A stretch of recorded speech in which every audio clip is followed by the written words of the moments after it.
Осы күні бір кейбір отбасыларға бара қалсаңыз, кейбір жігіттер, кейбір әкелер кішкентай бір баласының енді бір тілі былдырлап шыққан кезінде бір қызық көріп, ол баласына бір боқтау үйретіп жүргенін көзіміз шалып қалып жатады.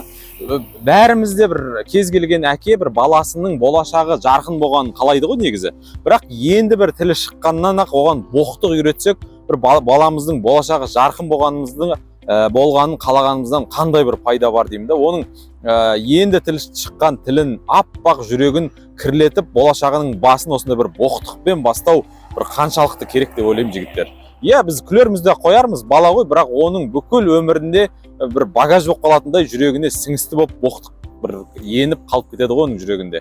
Одан қайта бір жақсы сөз үйретсек екен деп ойлаймын да. Мысалға менің атам Әбдіғаппар қажы, мен бастауышта жүрген кезде сол Кәусәр, сол Фатиха, сол Ықылас деген сияқты Құран сүрелерін жаттатты, баталарды жаттатты. Сол Құран жаттауға, бата жаттауға одан кейін де бір айналып соққан шығармыз, бірақ сол атам жаттатқан бір ақ парақтар сияқты бір берекелі болған емес.